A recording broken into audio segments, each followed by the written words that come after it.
Good evening, ladies and gentlemen. My name is Dan. I'm the Collections and Programs Assistant here at the Great Lakes Museum. And it's my pleasure to welcome you all to this evening's Nautical Nights presentation. Now, this evening, we are joined by Walter Lewis. And Walter has been a friend of the Great Lakes Museum almost since its inception. It's here where I play the cruel trick of mentioning that we're celebrating our 50th anniversary this year. Now, Walter holds an MA in history from Queen's University. He serves as the production editor of The Northern Mariner, Le Marin du Nord, the quarterly journal of the Canadian Nautical Research Society and the North American Society for Oceanic History. He is best known in the Great Lakes community for the Maritime History of the Great Lakes.ca, which he has managed since 1998, and search.aglmh.net, a search portal that brings together a great variety of Great Lakes historical content. In 2008, Dundurn Press published The River Palace, The Many Lives of the Kingston, co-authored with Rick Nielsen, which you can purchase tonight at the front desk, and Walter will sign for you. In 2023, he was awarded the Association for Great Lakes Maritime History's C. Patrick Labadie Award for Historic Preservation. Ladies and gentlemen, please welcome Walter Lewis.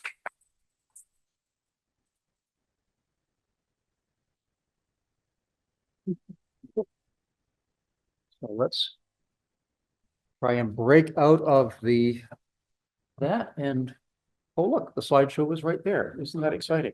I want to start this by saying that while I'm doing the presentation, I have collaborated with the late Rick Nielsen on a variety of things over a number of years, and this still feels like a collaboration with Rick because he did an extraordinary amount of work transcribing the maritime information that was in over a century of Kingston newspapers and is the backbone of how I've come to understand what was going on in this particular neighborhood. And also, I just need to acknowledge Jennifer McHenry, who terrific assistance to me in terms of bringing in pictures that are not just from this site, but elsewhere in Kingston, because her knowledge of the buildings around and the structures around the rest of the city is I won't say it's unparalleled, but it is certainly as good as we have at this particular stage in our lives.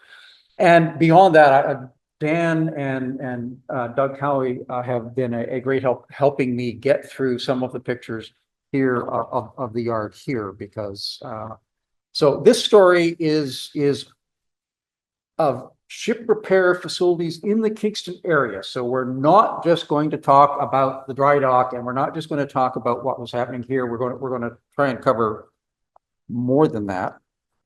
And now let's just see if this will actually advance a slide here. There we go. So when we talk about shipyards and their history, there's this tension between repair and building, and most people who write about shipyards are interested in things they built. And there's a tendency to say, oh, and they also did ship repairs. Or maybe they did them towards the later years. And let's face it, in the last 50 years, we haven't seen many significant commercial vessels built on the lakes, and the big yards that do ship repair work if they're going to stay in business. I'm going to suggest to you tonight that this is particularly true of Kingston, but it is true of most of the other yards around the Great Lakes, that you might more honestly say that if you look at it really closely, they also built ships. So it's important to remember, though, that you don't have to necessarily have specialized facilities. I'm going to be talking a lot about the kinds of facilities that were used to fix ships, but you don't necessarily have to get them out of the water to do most repairs. Yeah, the key to get them out of the water is if you need to get to the outside of the hull. And of course, a variety of really bad things can happen to the outside or the bottom of a hull. So you need that kind of work. There are also certain kinds of maintenance that need to be done there. But for lots of other things, if you can just bring it alongside the dock, if you have a set of shear legs or something like that to lift the heavy stuff in, you can do repairs. And you can do that in a lot of different places. But if you need to get underneath the water line, this is the tug Graham Stewart here this picture wasn't dated. but it's somewhere in the 50s or early 60s that the Graham Stewart had a problem, and you can see that they've cut out the plates from underneath here, and the shower of sparks from the welder as they fabricated fresh plates for it and put it back underneath. That's the kind of work under the waterline that we're talking about. And the other thing is, this is a wooden hull, and wooden hulls, not only for a lot of different hulls, you paint the hull to preserve it. And of course, with wooden hulls, you also have the problem where the planks start separating and you need to stick things in those cracks to keep the water from going in, caulking. And so what we have here is the crew from the paint shop here, which is the library down at the end of the building, busy painting up the hull of a wooden vessel here in the dockyard. So those kinds of things, some of which can be done at the surface, some of which need to be done under the hull, where you need to make the hull dry. So having said that, where around here are we talking about? I put red dots on the locations that are in tonight's presentation, which are, to the best of my knowledge, most of what we're dealing with around the city. So Garden Island, Portsmouth, along the main waterfront, the inner harbor, and over at the dockyard. So let's start with the dockyard. Historically, it's a good place to start. Before we come to the dockyard itself, note in the lower left-hand corner of this picture, you can see a little bump out that is quite distinct. That is Point Mississauga. You might wonder, Point Mississauga? We're on Point Mississauga, okay? We're pretty much where that battery is that was set up during the War of 1812 to defend the harbor. But where we really want to do is we want to slide over to Navy Bay, and what you can see is a large wharf sticking out, a couple of slips beside it. Those slips were building slips. I'm not aware that they ever hold out onto those slips. Some people may have at some point, but typically those were launched from there. And then the act of repair and maintenance happened at the larger wharf, which was described in one picture as the wharf for heaving down. You can see there's sheer legs at the end of that wharf. And what would you do with that? You might do something like this. Besides heaving down, it's often known as careening.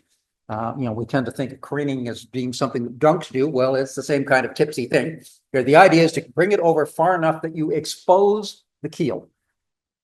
And then you can do work on one side. That work is, I have been told, is what we call graving, which is where you actually scrape off the side of the hull. So where you can scrape off the side of the hull, you are in fact in a graving dock or some other facility for doing that. If you take the water out of it, it's a dry dock, is what we have over here. So graving dock, dry dock, that's a dry dock. You can do graving here as well.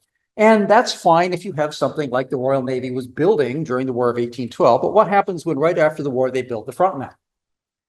And tip that thing on its side there, and it will keep going down. So particularly when you have paddle wheels on to either side, this is not something that you can careen. So by the early 1830s, we start seeing popping up all around the Great Lakes specialized facilities that are designed to get that hull out of water. And if you don't do that, you run the vessel until the wood rots, and then you build a new one. So what's striking about this is two things, one of which is that almost all of these are marine railways, and almost all of them are at the end of, or in the case of the Welland Canal, in the middle of a canal. So canal boats need fixing too. So, and typically you want to do that kind of stuff when you're unloaded. And typically if you're sailing to, or you're picking up from the end of the canal, you are light, and that makes it easier to haul you out or to otherwise get you into a dock. So as I said, marine railway. So what's a marine railway? Well, here's the image from Thomas Morton's patent from 1819. And what you see is a set of, in this case, 3 permanent rails that extend from a point far enough out of the water that you can take out a vessel and keep the whole thing dry, and then extends into the water deep enough that you can take and put that hull on a cradle or on a carriage, balance it on that, And then you need something, and you can see from that lower diagram, it looks like a couple cranks there. Typically, you have some form of capstan to actually crank it out. And what you need then is a variety of block and tackle and things to get enough mechanical advantage that in the case of the railway on this particular site, it started off as a 4-horse railway. So that's 4 horses working around the capstan, but we get enough block and tackle in the place, you could actually lift out a vessel of multiple hundreds of tons. And I'm talking about dead weight tonnage here because that's all that matters when you're trying to haul them up a slope, right? And if that doesn't seem obvious to you, just think of it, it's this principle involved, which is get it on the trailer, haul it out of the water, or back it down into the water and turn it loose, and you can have a crank to bring it up and snug it in, right? So that's a marine railway in its essence. Here in this city, a bunch of folks got together in the winter of 1836, weather not unlike this, and said, if we pool our money, we can get a one of these things built. There's one in Niagara already, the Niagara Harbor and Dock Company. The folks over in Oswego have built their first one in 35, and we want one here too. Before they get themselves fully organized, Captain John McIntyre goes and builds one at the end of School Street, which is Lower Union, which is how you got into this parking lot, right? So it's right next. He built one in the right of way. The capitalists there, with John Counter in the lead, got themselves organized and bought him out by the end of the year and built a larger one that was active by the following year. And this is what, between August and November, they claim to have pulled out. And what you see here are a number of canal boats, things like Kingston, like Margaret and Bytown and Rideau were Rideau canal boats. So they're smaller because they had to fit the Rideau canal locks. Erie in Ontario was one that was of the size that could get through the first Welland Canal. So these are not necessarily huge vessels that they're pulling out. Conspicuous from not on this list is Great Britain, which compared to the tonnages you see here was over 600. To the best of my knowledge, nothing could actually handle the Great Britain in 1837. So this is a plan, thank you, Jennifer, it's from the Library and Archives Canada, but thank you, Jennifer, for supplying this, of what Mississauga Point looked like in 1842. So the government's in town, so the cottages that are built at where the park is now are government offices, but you can see the Marine Railway has been built there parallel to School Street, Lower Union. Basically, our parking lot here, you parked on the Marine Railway, or at least the landward end of it. And there are 2 wharves out there, all of which is pretty much closed in now, that give you enough shelter that you can position a hull over that cradle to begin drawing it out. So the fact that you have shelter on both sides is critical here. There is a foundry on the other side, but what I would draw your attention to is that lumber yard that is that side, the other side of Gore Street, or Point Street as it was at that point. That was, if any of you heard the presentation that I gave to the Kingston Historical Society a few years back, Maurice, I know you were there. That's where the Ives brothers were. They actually built ships on that lot for themselves. And they sold out to the Kingston Marine Railway Company in the late 40s, moved down to the Detroit River, where Captain John managed a marine railway at Amherstburg, and Captain Lewis dug the first dry dock at Springwells, which is pretty much the point when you come over the Ambassador Bridge and hit the American side, it's on your left. So these guys didn't operate with the marine rail, but they got into the ship repair business on their own side. The folks who invested in this decided we want some legal protection, so they incorporated in 38. There aren't a lot of pictures of this. It's the wrong angle from where everybody drew pictures or took photographs of the city. It's annoying as all get out. Anyway, the one thing you can see here, and let's just zoom in on this a bit there, in the middle of that picture, you can see something that looks like a lighthouse. It's a standard 6. And that's at the end of the Marine Railway Wharf. and it burned in the 50s. But by that point, they were using the light up at the top of City Hall as a light to navigate into the harbor at night.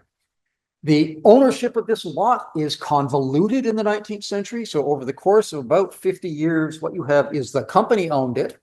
The company expanded and bought the foundry next door. That would now be on the what you'd think of as the locomotive lot there, the Kingston locomotive, Canadian locomotive. And a variety of other things. They had 3 mortgages against the property. The mortgage holders eventually foreclosed on them because the leases that they had of that property did not pay the bills. And so I bolded the names of the people that owned it. The key is Carruthers. You'll notice Carruthers is the name of one of the other apartment buildings just down the street here. And he sold it to William Power, who had been operating on it for a number of years. The operators on this tended to be different. Luke Shea for a number of years till he passed away. Hugh Hood for a number of years. George Thurston is one of the best known Kingston shipwrights that was operating on that site, and then William Power towards the end. And trust me, we will come back to Power. But this is what was there at the point that the courts got involved with the foreclosures, because what's life without the courts being involved at some stage? So there's a marine railway along with a steam sawmill, and that steam engine was used to drive the cabs. Okay, but you also cut wood with it because you're making things out of wood and you're repairing things out of wood. The stone cottages were at that point still involved. The foundry was over, as I said, the other side of Gore Street and became part of the locomotive complex. A hotel, 5, 3, and 4-story stone warehouses, extensive wharfage, and then a wooden store that they had leased to somebody else. They had expanded all of this and it did not pay. They went bankrupt and got sold out. This is the only picture that I have. This is a detail of the bird's eye view. You'll notice Algerian down here at the bottom. We're going to meet Algerian again, but she was repaired after she was gutted by fire in the fall of 1873. And where is she repaired? She's repaired up here at the Marine Railway. Now, she was afloat, iron hull, so why she was burned and didn't sink. So she may or may not have been hauled out on the railway, but because you could do repair work if you're afloat and you rebuild the interior of her. But you see there the railway parallel to Lower Union, and the structures with 25 on it are the ones that are the Marine Railway Company Powers buildings. And then 24 and this other stuff were part of it before the foreclosure, and it's been reduced. Power owns that bit, and Carruthers has the wharf on the other side.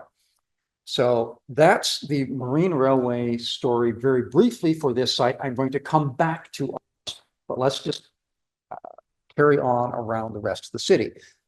Portsmouth Harbor, here's a lovely sort of introduction to what this looked like in 1850. You can see 2 wharves there in Hatteras Bay. The inner one is the one that persisted the longest as a marine railway. There were 2 in Hatteras Bay. This is the Portsmouth Marine Railway. You can see the 3 lines coming down to where the label says Hatteras Bay. That's the Marine Railway on the inner side. And I think, and Jennifer could correct me on that, that's probably under the parking lot now. Because the bay, you can just see top of where I cropped this off there. That's King Street. So if you think of all the parking lot there, that is the Olympic Harbor there now, that's probably all under the parking lot. You can see the other side where there are vessels pulled up. I think these were actually on Barry's slips there. So again, the ownership there in Portsmouth is almost as convoluted as it is for this particular site, because it starts with the Kingston Marine Railway having their second railway in Portsmouth Harbor. So they had the second facility that is this lot that is the inner lot in Portsmouth. And the Marine Railway Company leases it to John Counter, as they did the main site. He has the Beaupre brothers and Bruno superintending construction there for a year or so until he sublets it to Fisher and Alt. George Ault being the premier shipbuilder who made that as a site. If you know Comet and other artifacts from Comet here in the collection there, Ault built the Comet there inside the red. Let me just say box because it's not a square. Ault goes bankrupt, partly because he was also trying to manage the marine railway that's down at Ogdensburg. And, you know, somebody who's trying to run businesses on both sides of the border, this is not necessarily conducive, particularly in the late 1850s where there was a major crash. It passes through a number of ownership hands, but Peter Mitchell is operating the site before he actually acquires it. And it's in the Mitchell hands for a number of years, but occasionally sublet. So there's a tendency to think of this just as the Portsmouth Marine Railway because who owned it there, there's a variety of hands involved. Just for orientation, north is down. Yes, yeah, we're looking out to the lake. Okay, because I like to look out to the lake. And then the other two lots here, or three lots, 6, 7, and 8, are initially owned by McPherson and Crane. They sell off part of that to Thomas Doucette and partners. Doucette actually owns it for a number of years, leases it out to other parties. The lots tend to are reconsolidated under Edward Berry, who was investing very heavily in quite large ocean-going vessels that he planned to send to sea, and lost his shirt.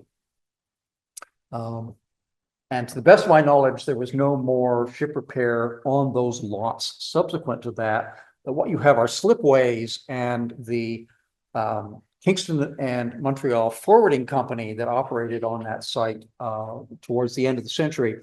Basically, what would do is they would bring their barges and tugs, and where necessary, they would simply haul them out on slips and then do maintenance work in the spring because they're much lighter than the kinds of things and there isn't the rush to get them out and get them back to business again. So you can do it a little more slowly.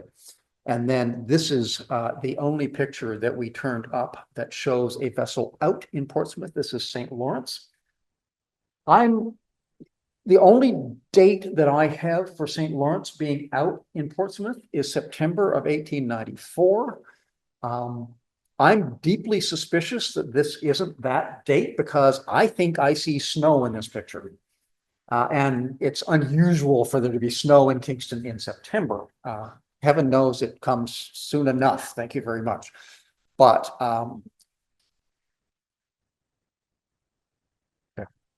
so maybe. There's a square building that you can just see from the bow off her bow there, which is actually housing the capstan and the engine that was used to haul her up that. You see the angle that she's sitting at. It's a very low slope on this. It's lower than is in that bird's eye view of the Kingston Marine Railway. There are some others around the city. Garden Island, Calvin Company had a shipyard. They built a variety of things. You can still see the remnants of their marine railway from space, along with the ships that they sunk beside it as a breakwater. In fact, I've put a box around those now. If we were darker, that might show up just a little bit better. Garden Island, they built a number of vessels for their fleet. They repurposed a number of other people's vessels. They were all wooden hulled, and wooden hulls mean they need constant maintenance there. So the shipyard on Garden Island was as busy fixing what they built and what other peoples had built as they were creating new hulls there. It was a very active yard for a substantial period of time. The Montreal Transportation Company, which is the other major forwarding company in the city through the second half of the 19th century, if you look at the lower picture there, that big yellow, the grain elevator that they built at the end of the 19th century, that is the Wolfe Island Ferry Wharf. Okay, so if you want to know where you are in the city, and there is a slope that you can see in here that will be more obvious in the next picture, but they also had a yard on the inner harbor that was strictly construction and barge maintenance. So there was no railway there. So this is from my postcard collection. This is a fleet that they begun to assemble by the end of the century. You can see there that elevator was quite substantial. And if we look really close, you can see a tug up on that marine railway on the inner side of the slip. I apologize. This one always wishes that your postcards were perfect. This is a reproduction process that is kind of grainy, and we lose a bit along the way. Another yard. Oh, okay. A little bit of difficulty out here. Okay, so is the problem with this mic or this mic, Daniel? Okay. So to those in the back, my apologies for thinking that you could hear me. Kingston Foundry also built a marine railway here. Now, where's the Kingston Foundry? The shipyards apartment buildings that are on the other side of the parking lot here. I mean, wave in the right direction. That's their corner. This is Lower Union coming in on this side of that structure. So it's just the other side of the wharf here. And this is after the Kingston Shipbuilding Company that operated on this particular site rebuilt the marine railway. So it was active. It's there into the 50s at least. And I've drawn a red line under it so that you can see the wheels underneath the cradles. And you have these kinds of posts, in part because when you go down to 10 or 15 feet, you want to know where the cradle actually is. So it helps to have a target to sneak in between. And then here's a picture from the collection here that actually shows the cradles on the two carriages that they're drawing up in. And here's a picture of this site in I believe this dates from the 50s or early 60s, and up there in the red box is something hauled out on that marine railway that late in the game here. I can't say that I know which one it is, but let's stop talking about marine railways and let's go float some docks here. Because the other way, or another way that you can get a vessel out of the water is to float it over something and then pump the water out of that something so it lifts the vessel. And this is some drawings from a patent that the Beaupre brothers that we met briefly in Portsmouth a minute or two ago had a patent for it. And the idea is that you would put one or more of these, and they tended to colloquially call them boxes. You put a number of sections together, although it really doesn't matter with these whether or not the bow or the stern hangs off. As long as you can lift the hull, yeah, you can do work on it. So they had a design for these things. The problem was the sheriff had to sell out the property there because they weren't making enough money doing this on their own. They hang around building things for a number of years, and then in the late 50s move off to the States to do other things.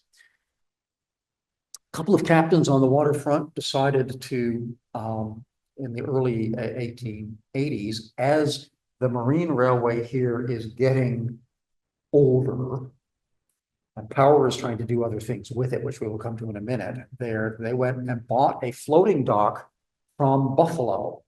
And as you can see from this little slip here from the Buffalo Commercial Advertiser, the first thing that they did was they dry dock, because it was a wooden hulled vessel that had been gutted, and basically then had a gate you put on the end of the hull. You could open, float a vessel in, close the gate, pump out the hull, and so the big hull could accommodate little hulls.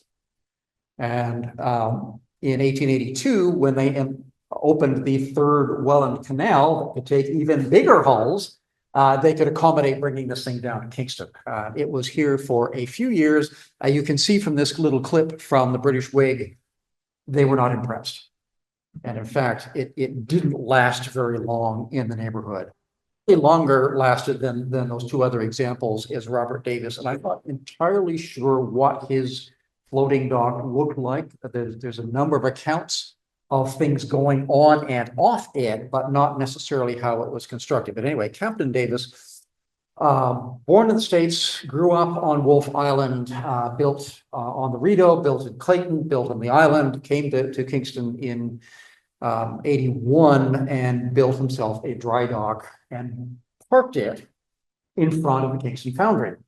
We just met the Marine Railway that they put in themselves. This is before that. And eventually he sells that and it's towed off to other parties because he has a better idea.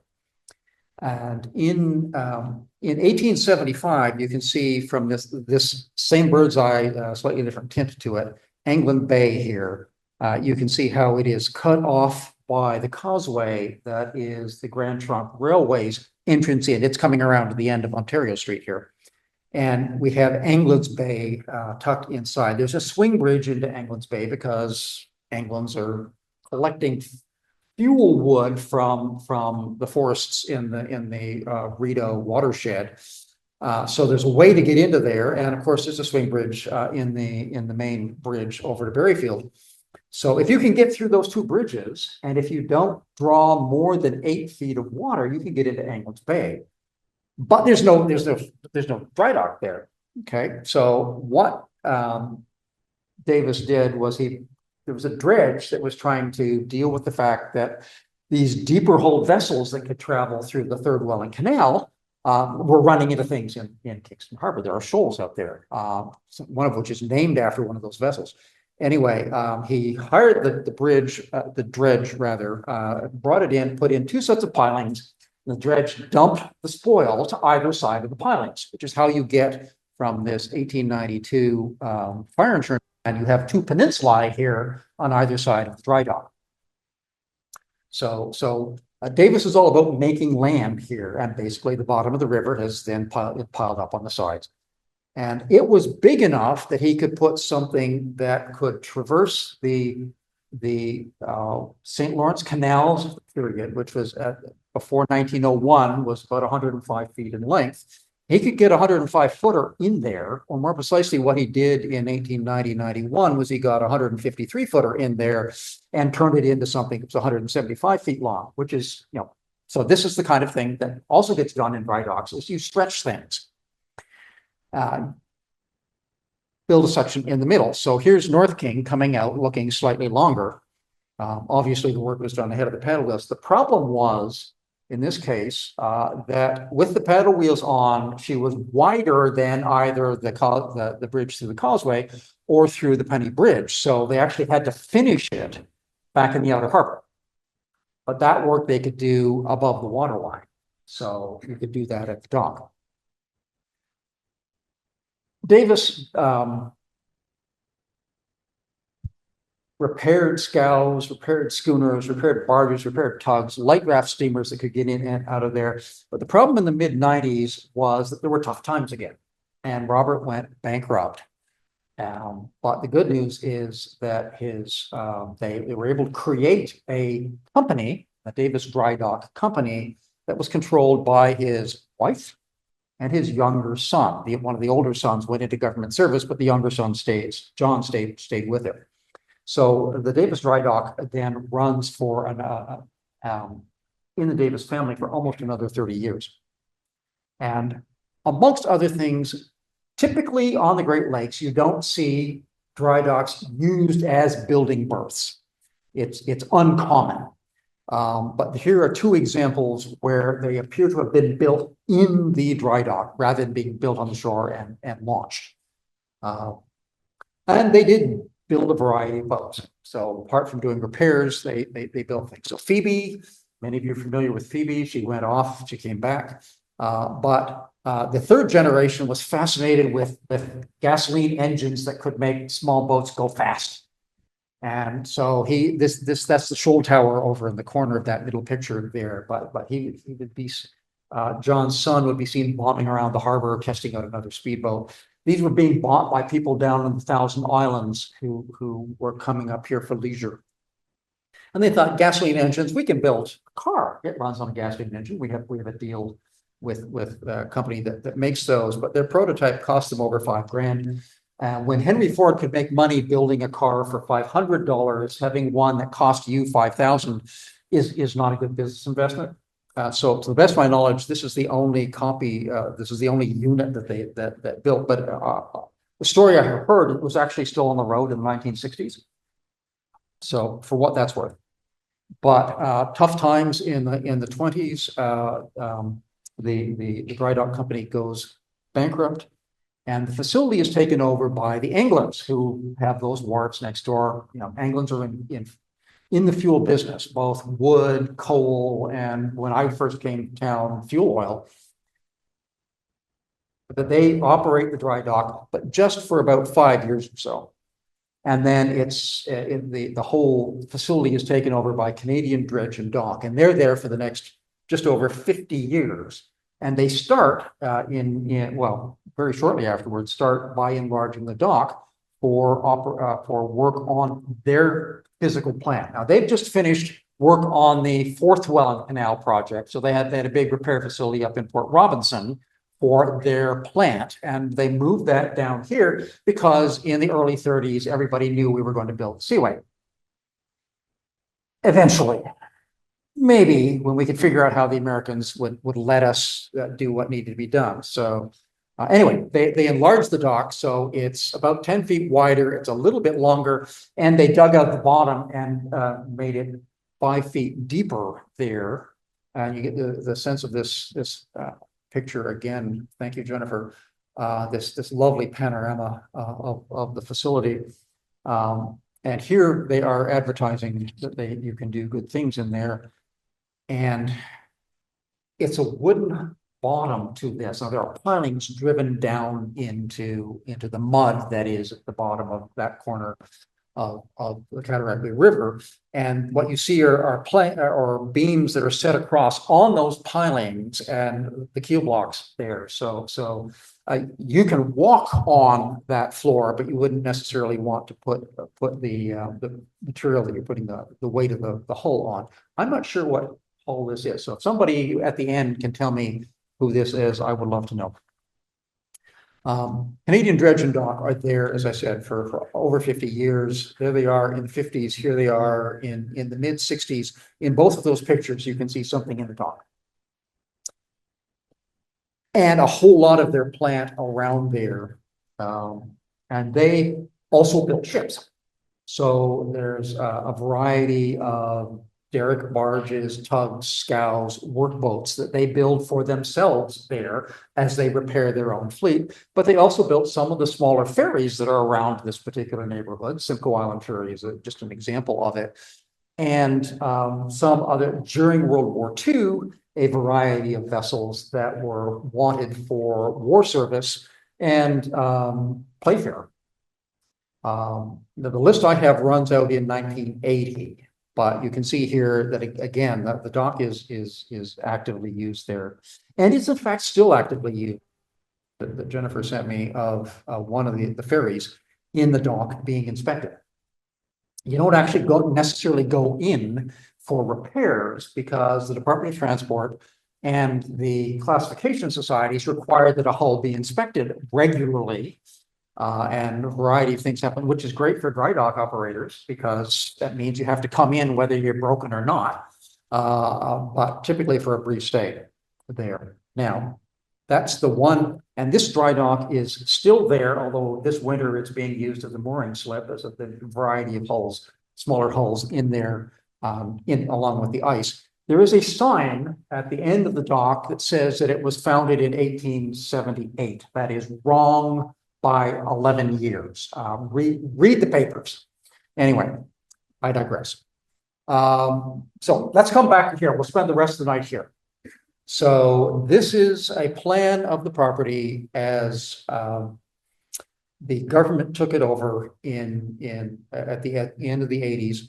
I have colored in the shoreline, and you can see a black line wandering through that vertically. That is the 20-foot depth mark. And that's what you want to be able to get stuff out into so that it doesn't matter where on the lake they go. 20 feet's enough for any vessel on the Great Lakes at that particular period of time. So let's just get in a little closer here. And that big indentation that lines up with Lower Union is the Power Old Dry Dock. Okay, there's a number of things wrong with that, but the key to that is dry, because Power dug a hole in the ground that he could never get to be dry. So I read some histories of the site that talk about Power's dry dock as though that was something that actually worked. No, it was a hole in the ground that leaked. And it's a hole in the ground. I mean, we talk about ships being a hole in the water that you can pour money into. Well, this was the hole in the ground that Power poured money into, to the point that he went bankrupt. And Power was begging the city to help him fund this exercise, asking the federal government for funds to help him construct this. And the Power's major problem there was he was a Catholic liberal in a town whose principal mayor, alderman, and sometime mayor was an orange conservative. And he had supported the people who helped get Sir John A. Defeated in this riding in, was it 1878, 79, that election. So Power had no political support. What he had was, one of his friends was Carruthers, who owns the wharf down there, not where the Carruthers, well, he may have also owned a dock over there, but Carruthers owned the one on that side of the other side of the dock from where we are now. You can see the marine railway and how that stretches out to the 20-foot line, and there's a permanent slip for launching vessels that's on the other side of his wharf. And you have all of that property, which is where various things were laid out in anticipation of construction.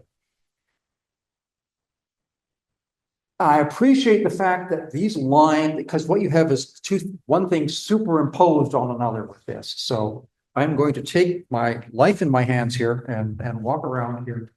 So we just saw the Power Old Dock here, and we saw the marine railway coming through here, and then the slipway that I just showed you was here. Okay, superimposed over the middle half of the marine railway. So half of what was dry and half of what was wet is the back end of the dry dock, the lakeward side of the dry dock. And then the pump house and all of this is filled. So when they dug out the dry dock, you're filling up Power's hole, and you're also building out this particular wharf so that you could bring vessels up to the fitting out wharf, which is the top here, or at they're getting coal delivered here from the end of this wharf, and then you've got down here, you have another wharf that you can fit out, and then on the far side of all of this is the building berth. So this is how the present facility overlays what Power and the Kingston Marine Railway Company had for their facilities back in the earlier part of the century. So the Marine Railway is there from this particular railway from 1837 to 1887, give or take. So about 50 years of the Marine Railway, and then we replace it with the dry dock. And then we have a grand opening, and then here we have, this picture has probably been used more around this museum than any other one that I'm aware of, showing the dock. And we have a relatively small St. Lawrence in the dock, and the dock looks vast. Okay. So weeks after the St. Lawrence went out, Algerian came in. I showed you Algerian in a previous. This is a St. Lawrence class vessel from before the St. Lawrence canals were enlarged to the same size as the Welland Canal. So this is the largest vessel that would have been coming up the St. Lawrence in the period. Algerian. This is the one that the book is about that Dan mentioned at the introduction there. She started off as Kingston, was Bavarian, was burned as Bavarian, was repaired here, came out as Algerian. And this is after she had a close encounter with Tecumseh and was getting a nose job in the dry dock. Now, one of the critical things about the dock at this stage is it is owned by the federal government. And they have 4 employees on site. They have the dock master, which will get you in and on the blocks correctly. They have an engineer that is driving the equipment here that drives the pumps. They have a fireman here who shovels the coal into the boilers that drives the engine that pumps the dock, and they have a watchman who's there probably mostly to keep you from stealing the coal that's out the other side of the pump house here on the wharf. So this is bring your own crew repair work. So there's a good chance that after Algerian's accident that there was a telegram going down to Montreal or to Sorel, where the Richelieu and Ontario Navigation Company had their main maintenance yard, saying we need people up in Kingston to fix Algerian. This is Bannockburn in the dock. Was the Montreal Transportation Company fleet was mostly wood. In fact, it was all wood, I believe, before Bannockburn was acquired. Like many canalers, it was built in Britain, was sailed across the North Atlantic, and it arrived before the canal enlargement that I just mentioned. So, like Keewatin, it had to be split in two before it could come up the canals. The difference is that Keewatin was so much bigger that it had to be taken above the Welland Canal and put together in Buffalo. Bannockburn was designed to go through the Welland Canal, which means it didn't have to go that far, and they put it together here in Kingston. Remember, Montreal Transportation is just down the street here. So it would have been their crews coming over. The problem is that they don't have any riveters because they're not in the metal hull business. So the management at Montreal Transportation, they say that they're going to have this thing back in the water, put back together again in 2 weeks, but there's around town finding every Boilermaker they can find. And they probably had to bring more in from Montreal in order to get this thing done in 6 weeks. Now, Bannockburn is a bit snake-bitten in terms of, I shouldn't say snake-bitten, seeing as how one of her first accidents is on Snake Island, or on the shoal there. But she's in and out of the dry dock a number of times over a career that is less than a decade long, bouncing off this and that and other thing. And finally sunk, loss of all hands on Lake Superior in November of 1902. I think this picture dates from the docking because she was here all winter of 1900, 1901. And there's snow on the ground in this picture. So I think that's dates this one. This is the picture that Claire used in the what you got if you were being reminded about this particular adventure. This is Frontenac, which was in 1908 when it was sold to the Donnellys by Calvin's in 1915. I know she was docked here in 1908, so I think that's when this picture dates from, but it could have been another point. Calvin's had repair crews on the island that they simply would have brought over and done this work in the dock themselves. So in terms of the dock, the interior of the dock, as originally built, was 280 feet long, which is the length of a third Welland Canal lock. So, and wide, pretty much the bottom of the dock is the same width as a Welland Canal lock. So if you could fit into the third Welland Canal, you could fit into the center of this without any serious kind of problem. In fact, you had 290 feet over what they were calling the invert, or I would tend to call the sill here. And if you put the caisson or the gate out into the outer position, you could get all the way to 303 feet long, which is great until somebody builds something on Lake Ontario that is 308.5 feet long. So they actually enlarged the dock. There's two problems with Chippewa here, which is the largest of them in 1902. And I have this picture from her being out at Ogdensburg in the 1920s because it gives you an idea of the challenge that they've got there. That is, over the guards, she's too wide for the original entrance. So they have to widen the entrance so they can get her in, because the entrance was square to the bottom, not square to the fact that she's stretched out a bit. So it angle the entrance a little differently. And they had to take the bottom buckets or the paddles off her paddle wheel because the shaft stepped in, and they needed to lower a couple of steps so they could actually get clearance for the shaft of the paddle wheels. But as you can, this picture is actually in the dock here, and you can see they were using every inch that they were getting. Corona, Toronto, and Kingston are all paddle wheelers, which had the same problem. But they were smaller. In fact, some of them were only, a couple of them were only 280. In 1910, the dry dock is leased to a company that was formed to take it over, which was Kingston Shipbuilding Company. And here we have an ad that they offer up here. This is with Turbinia and the dock, that they're going to do ship repairs as well as build steel and wooden ships. Now, I'm not sure how many wooden ships were built here, if any, but they certainly built steel here. And there's a number of people who are named in association with this. And for those of you who don't have the eyesight that I do when I'm standing next to my computer here, that's H.A. Calvin, who is the vice president of the company. He's one of the investors. The principal investors are associated with the Collingwood shipyard. And they end up taking control of the dock over time. But Calvin is a player here. And down here is the name John McIntyre, who was superintendent of the company in 1912. And I keep wondering if that John McIntyre was any connection to the Captain John McIntyre that built that very first marine railway here on the site in 1836. I don't know. I would love to know if there's a connection there or not.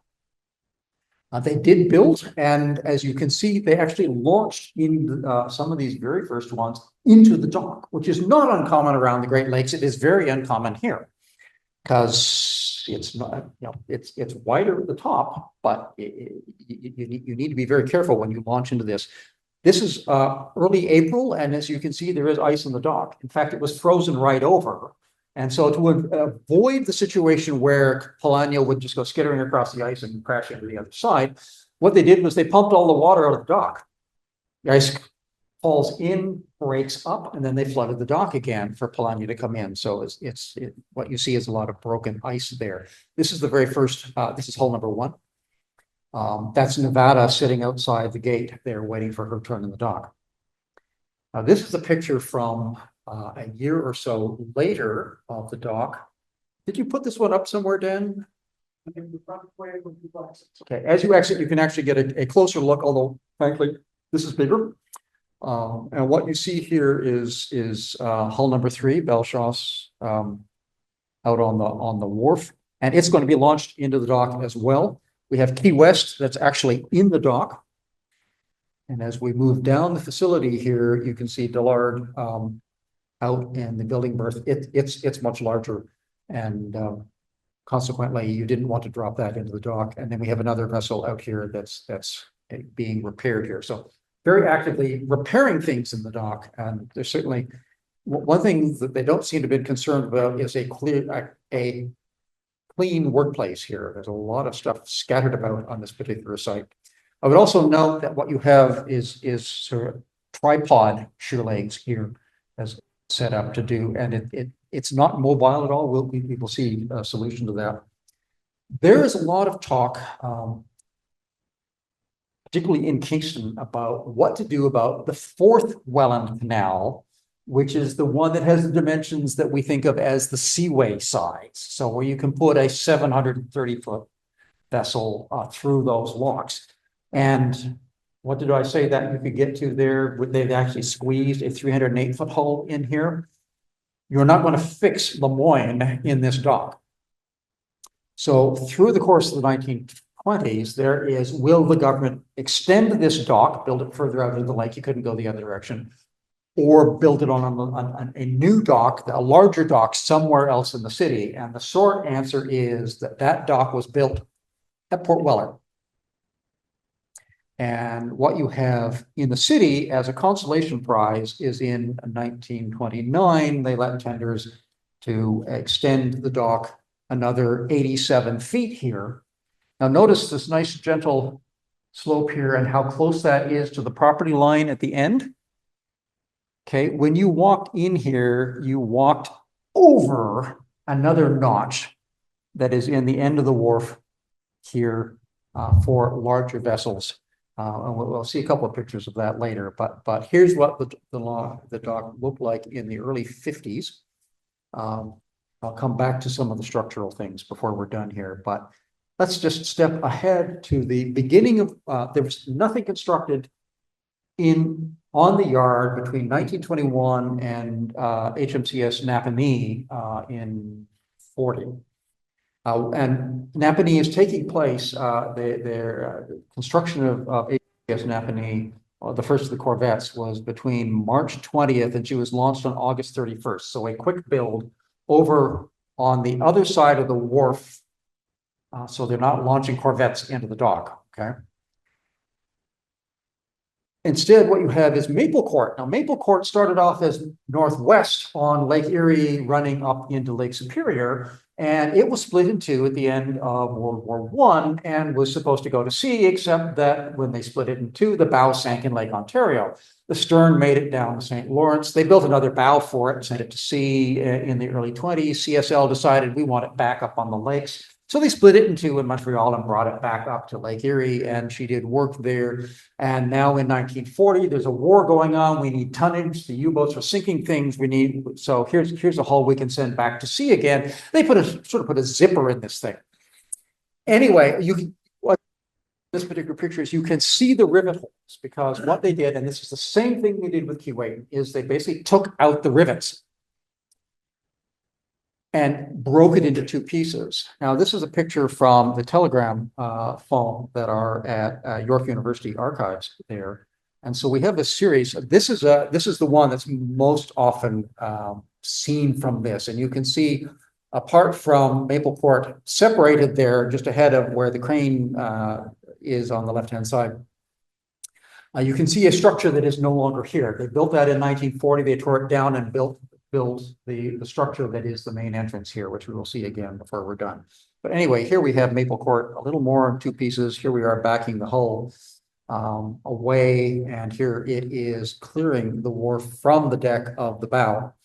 And unlike the first time around, they managed to get all the pieces to sea. I included these mostly, and I credit it to Jay, but Ron, I think this was actually came from you now since our discussions over supper here. In any case, a part of the reason I included these was because the tug that is on the left-hand side of this particular picture is the Rival. And at home, I have a sweatshirt that was sold in the museum store back in the 90s, 80s, that has Rival on the front of it there. So I associate Rival with the museum for all that was a tug that operated in the area. Anyway, they also built ships, the corvettes during the war. Hulls 17 through 30 were built here. And that followed very quickly in 1945 by hulls 33 through 35, which was the Rock class of tugs, the Rock Glen, et cetera, were built. And they were all launched from the building berth on the other side, which is where they also launched the DC Everest, which was the largest, it's the only canaler that was ever built on this particular site, built as a pulpwood carrier in 52. More often what you see and what the yard was really about was repair. The profits were in repair. Every year, it's whether you just basically, here's the dock, bring an inspector in, check things or not. And what you can see on the left of this one is the propeller has been taken off, the shaft has been taken out of Cayuga. Now, I thought I included Cayuga as much because, some of you were here last week, and this is part of that story, because Cayuga was docked here routinely. So there's a variety of I honestly don't know how many times she was in here, but one of the things you do is you take off the propeller, you drew the shaft, and you tested it for being true, and if necessary, straightened it. And this shaft inspection was required every 2 years by Department of Transport rules. So it was one way to make money in running a dry dock. Now, this picture, the story is that there were not a lot of people employed at the shipyard during the Depression. That it was down 5 or 6 or something like that. This is a picture of the employees in 1953 who were being honored for having worked at the yard for 25 years or more. And in the fine print down there, it says that these 21 people, note the sex ratio here is 20 to 1. I suspect the ratio was actually worse than that in terms of the yard employees, but in any case, these employees had collectively had 723 years of service at the yard, which if you do the math is over 34 years on average, which means in 1953, on average, these guys have been working since the mid-20s, and probably that's because a bunch of them were here basically from the beginning of the Kingston Shipbuilding Company on this particular site. And I'm not sure if he was still employed or not, but Don Page talks about one of the gentlemen that was on site when he was working in the yard during World War II, who had been there when the dock opened. He was the fireman next door here when it opened. So let's see a few of these people at work. So here we are in the sheet metal shop. These guys, I think, are fluorescent lights are the only light you see in this particular shop. It must have been a depressing place to work in there. This is for trolls and folks like that who like being like me, work in the basement all the time. And then here we have the electrical shop, which is a little more above ground. Notice the safety equipment that you see in everywhere. People who are wearing head protection, wearing eye protection, wearing ear protection. What we do know is that they were wearing overalls so they can protect their clothes. The main machine shop, these guys got light here, lots of windows in the machine shop, a lot of different, and they had some of the coolest gear in here. Again, notice the safety gear there on that lathe or on that drill press, right? And then if you want to turn something really big, they had equipment for turning stuff that was really big. So if you needed to return a shaft, they could do it. The building that you came into when you came into the museum here was the pipe fitting shop. And this particular picture has a variety of different bends there. As you look at some of these pictures of the interior of a vessel, or just frankly, the next time you're on Keewatin, take a look at the number of pipes in the engine room, but elsewhere in the facility, all of those washrooms, but even just carrying the signals from the bridge to the engine room and to the stern there, those are enclosed. And this is one of the places, and the Don Page's description of what goes on here is well worth a read, and I will be an extra hour if I spend time doing that. So let's not. They also had, they're in repair business.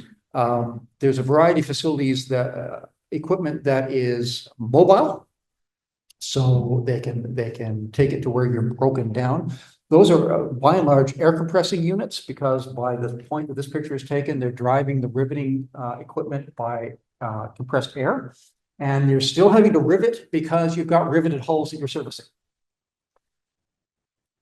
Now, things go wrong. I mean, leaving aside the question of the health that you have where you're breathing in metal particles as you're shaving down metal, or the kinds of things in these aging wooden buildings that are here by the 60s. The fact is, bad things can happen with really big equipment. And I'm not making fun of these. I'm just saying how dangerous it can be with equipment that is designed to lift heavy things. So this is crane number one that went through the welding shop. It came off the rails. And then we have the crane that's on the far side of the dock. And you can see the rub rail on the vessel there, that there's a chip out of it. I think she struck the vessel as she went down. And, misery loves company. So everybody who could get out of it was down there to see if they could help them or watch or whatever it is you do. There's certainly some observers up there on board ship. And then you have crane, those were mostly on rails. This one was on wheels because you can bring it around to the fitting out dock on the far side. And she's gone through the deck over where the caisson is stored. Oops.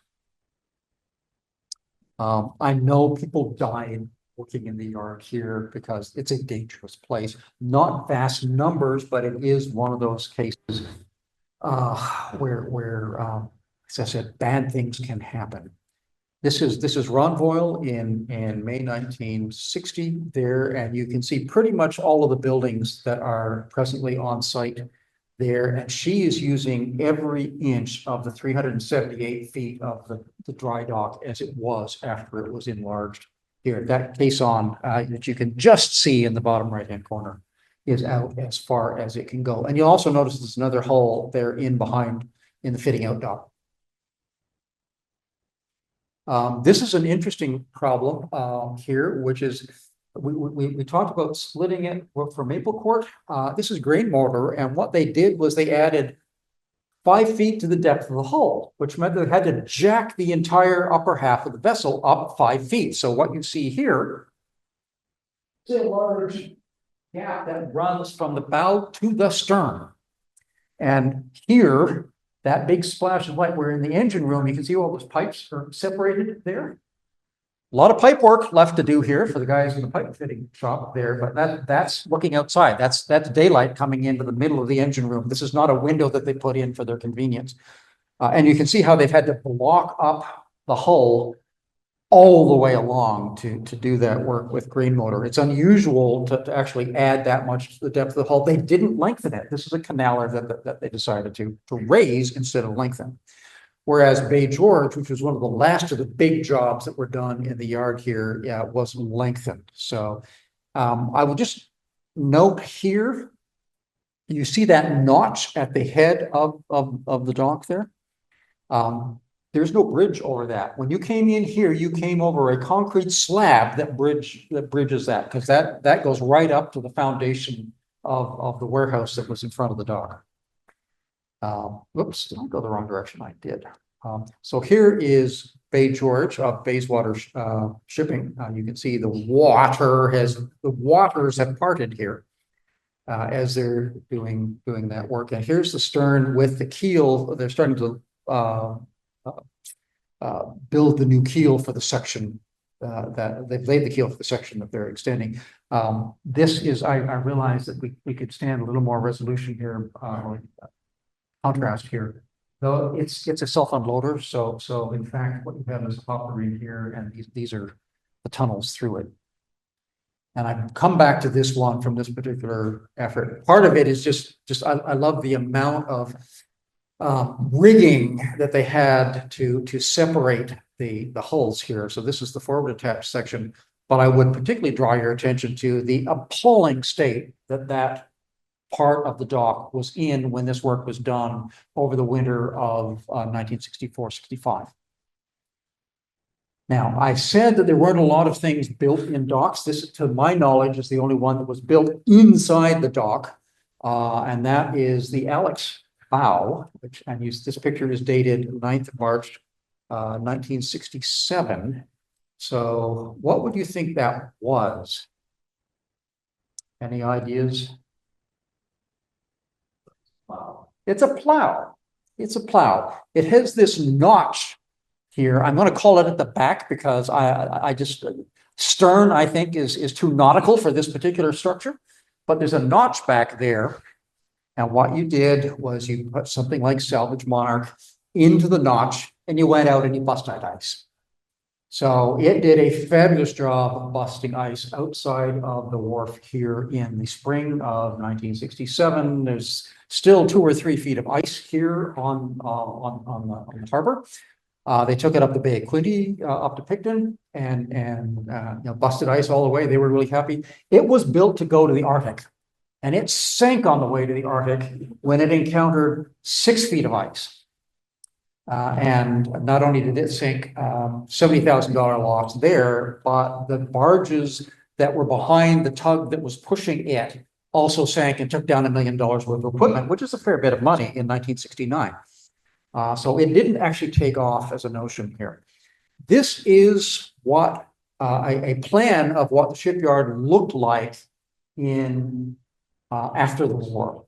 And what you can see is there is a lot of structure that isn't there anymore, including structures that are on the other side of Ontario Street, and including 2 ways where they could actually run lifts across the lake because what you have is a storage yard up here along with these buildings. And if we have enough resolution, I'm going to come back to the picture that I showed you there with the Marine Railway. And let's just get it a little tighter here.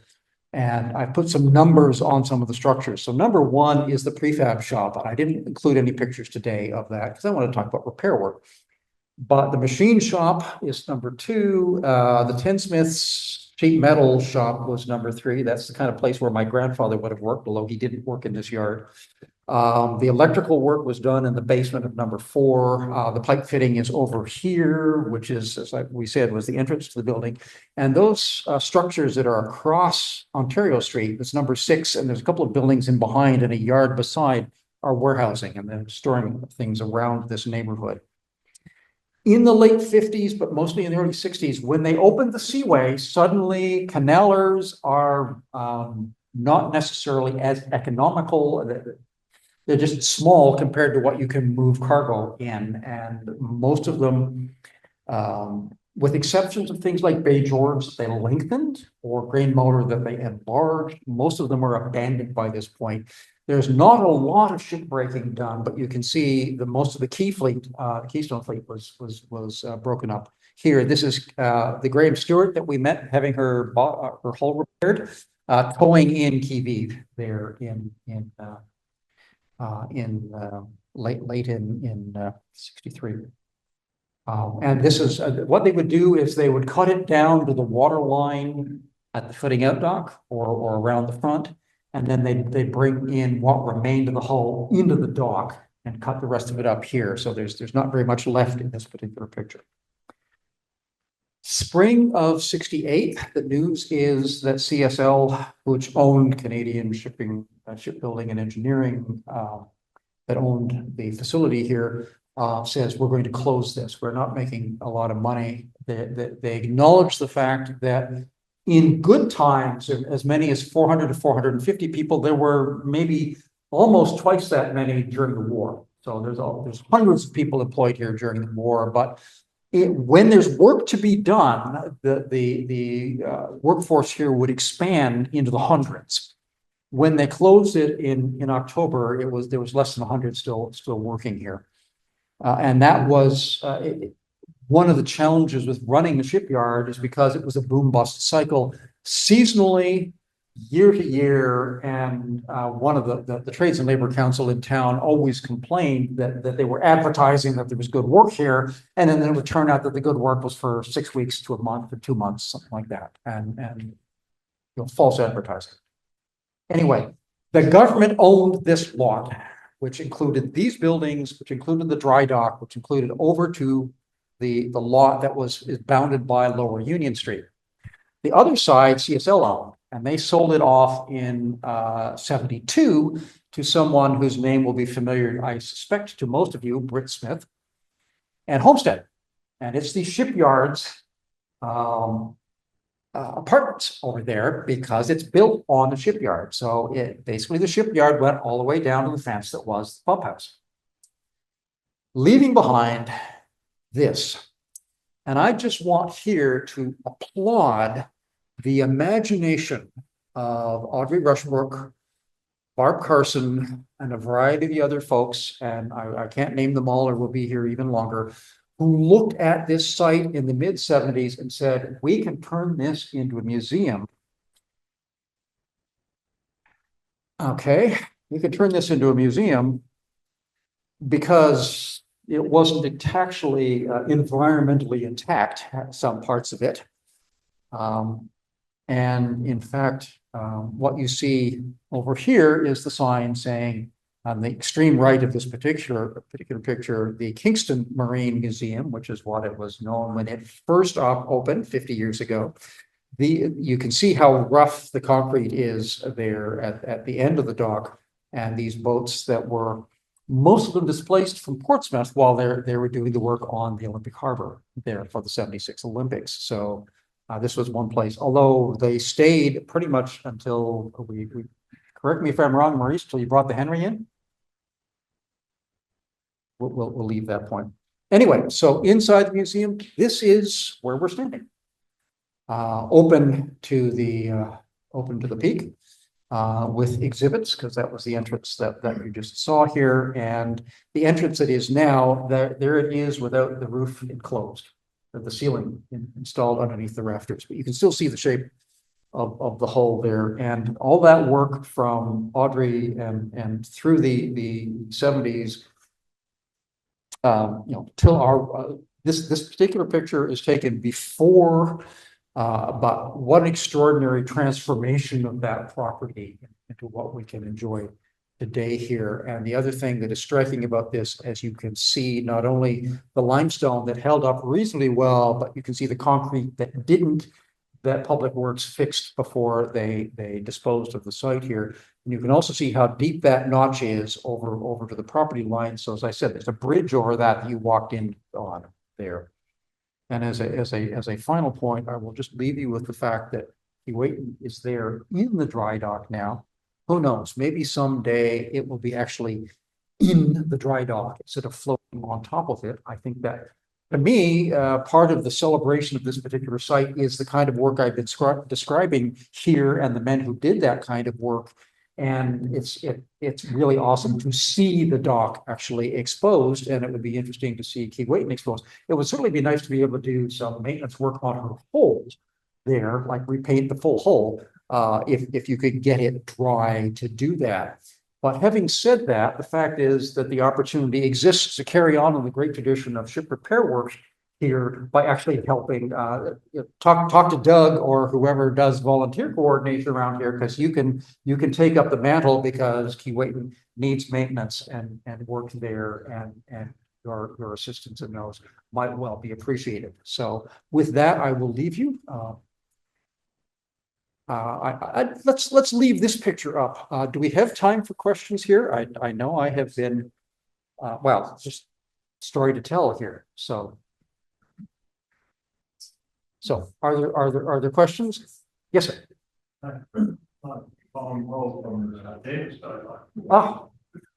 The people who actually work a dry dock in town here still. Yeah. Yes.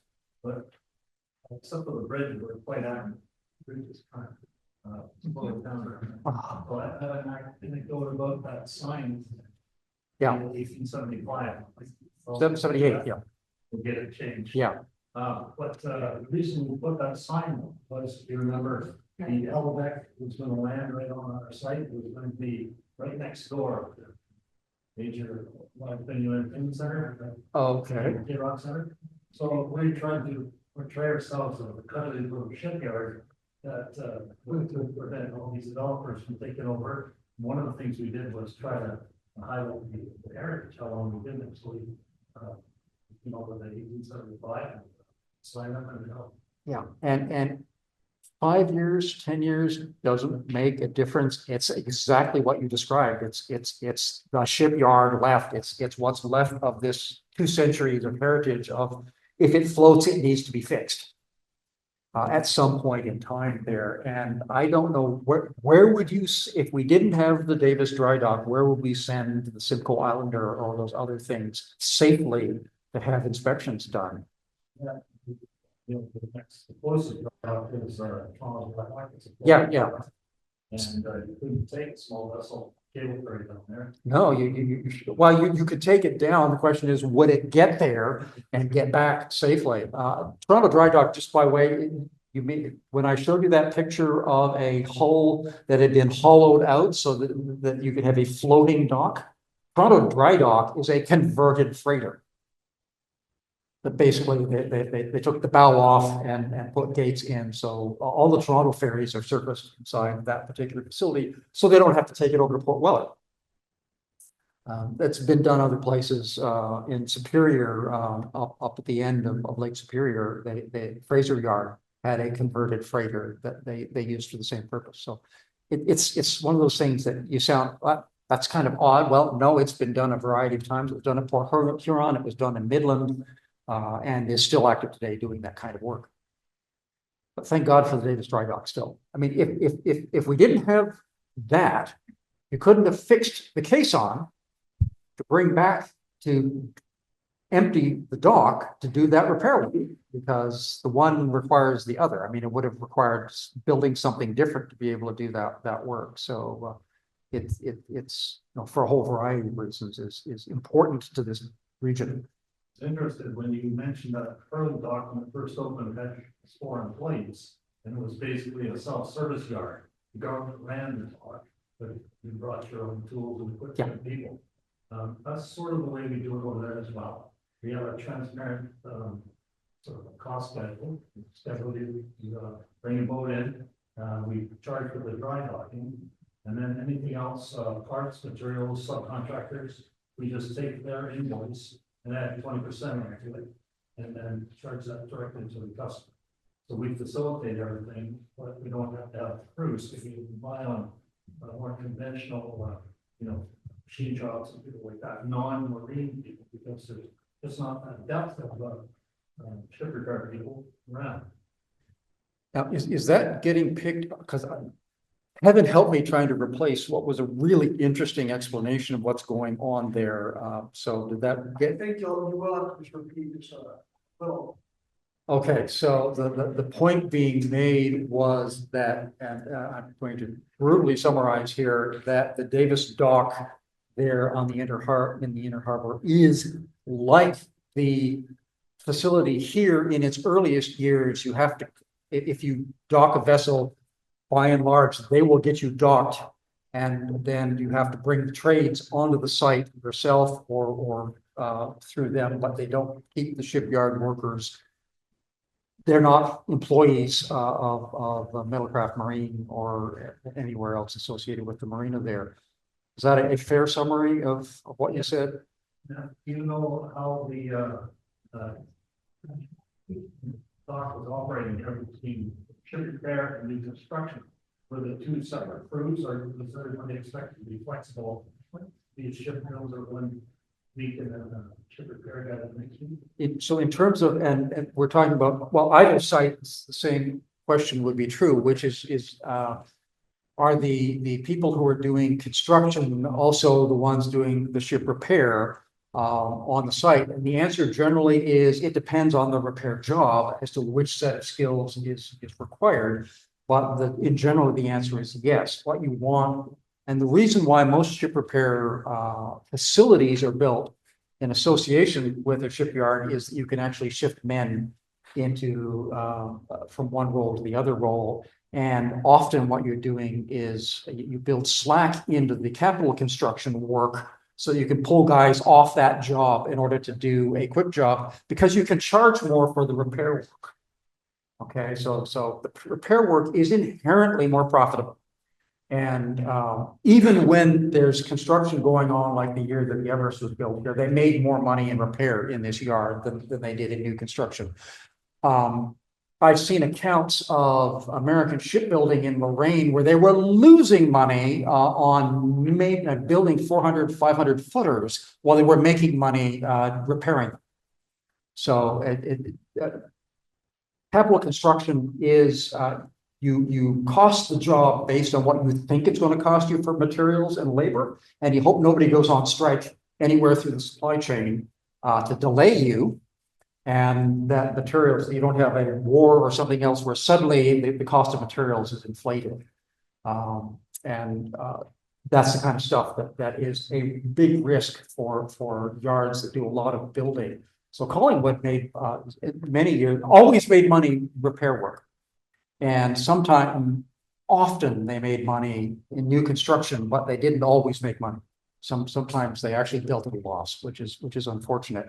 Which is one of the advantages of being a repair yard, because it inherently, the chances are more profitable until the class of ships that you do repair work on retire.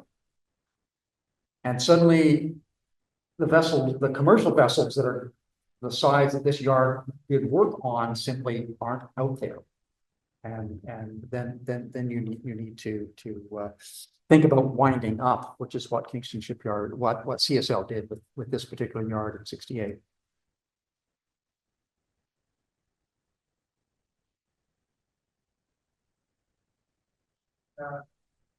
Questions? Thank you again, Walter.